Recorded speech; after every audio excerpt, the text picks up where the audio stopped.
James, a 2-1 win against Grimsby Town, but how do you sum up the performance? Thought we were a very good half an hour. They had a spell after their goal. Obviously the goal was against the run of play to get it back to 2-1. I think we could have gone 3-4 in that passage, that first half an hour. They grew into it. They changed their shape at half time. I thought it was an even start to the second half.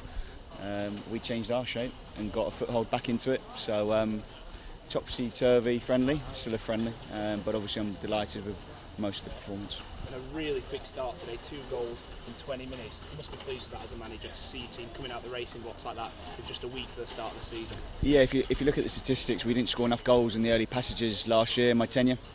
So we want to start faster. We want to score more goals in that first quarter, first sort of half of the first half. And we've done that against Bradford, and we've done that again today. So I'm pleased with that side of it. I'm delighted for the performance, really. We took a lot of training into it. I thought the third goal that could have possibly made it 3 was outstanding play from left to right. We've been working on that with an overload on the far side. Kingy shot, maybe he could have crossed it. So yeah, there's things like that coming into fruition. So I'm pleased. And Liam Mandeville, a goal within in 50 seconds. Sorry, yeah. That's one way to start his first start in a while. So yeah, finish. It was important. We just don't want to look into the starting lineup too much for next week. It's about hitting that 300 mark, that 300 minute mark, and I can obviously delighted to say that most people have done 300 minutes. So that was the main thing. And noticeable names missing today would have been Gavin Gunning and Manny Oyelecki. What were the reasons behind them not featuring today? Just knocks, and they've also done their 300 minutes, so other players needed those minutes. We've worked enough, we've had enough games for those players to start next week. I've got a bit of a headache for next week now. And Weston came in, and how do you think he did? Outstanding. Good leadership, really done well out of possession, but also in possession at the end there in the last quarter. He calmed it down well, took the sting out of the game, played side to side really well. He's, I don't want to go over the top, but he's done very, very well again coming in there. You talk about food for thought for next week. It must be so pleasing as a manager when you've got that, because that's so important that we've got that squad depth now. You must feel really, really good that you've got so many options to pick from next week. Yeah, we know there's different challenges at this level. You go to Maidenhead away, no disrespect to Maidenhead, there's a different kind of arena to Stockport away or here at the Technique. So you need to play in different ways. You need to have different weapons in your squad, and that's been at the forefront of my mind when we're recruiting.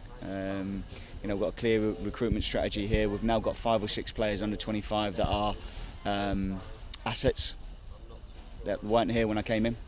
And then you've got obviously EFL players that have played in the league above, and you've got players that have played in the National League North and South. So you've got a great mix, and with that you've got players that can do different things, so we can play in different ways. And Kellerman and Minter were named on the team sheet today. They've been on trial at the club for a while now. Is there any update you can give us on those two? Yeah, both will be signing.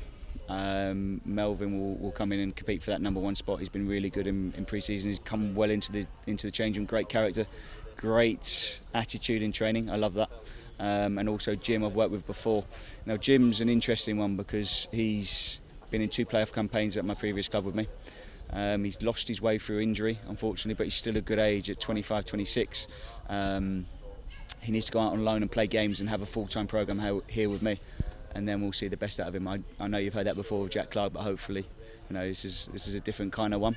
And then in contrast to the 2 coming in, obviously yesterday it was announced Joe Rowe gone out on loan to Kingsley. What was the thoughts behind that, and what do you wish for Joe?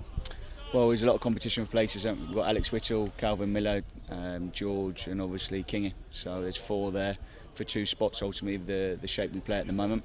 Joe needs games. Hopefully he'll come back a better player and get regular games in the National League, and they play a shape that probably suits him more because he can play either side, right and left, and they play with wingers. So that's the idea of that. And then what's the plan now then for the rest of the week until Saturday's opening league fixture against Aldershot? We need to come off them.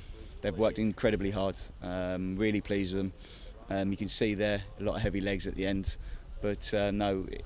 First and foremost, no injuries in pre-season. We've ticked that. No major injuries. Secondly, I want to get some wins. I know the result doesn't matter, but you want that for confidence. And thirdly, obviously your performance cornerstones in and out of possession. I thought we pressed better than we had. We moved it better. So those things really, I'm pleased with. So now it's time to come off them and prepare for the big start on Saturday. And then just finally from me, what would your message be to all the Chesterfield fans at home ready to make the trip on Saturday ahead of the start of the new season? What would your message be to them? Well, the message would be that it's been 9 months to get this squad together. Now's the time to come in person, because obviously the guidelines are loosened now, and now's the time to travel all over the country and get behind this team and myself and the staff, because it won't be from the want of trying for the succession today, this season. So we want to obviously aim higher than 6th. That's no mean feat, from 6th to 1st if we can make it. We'll see as the season unfolds, but it's an exciting time to be a Chesterfield supporter.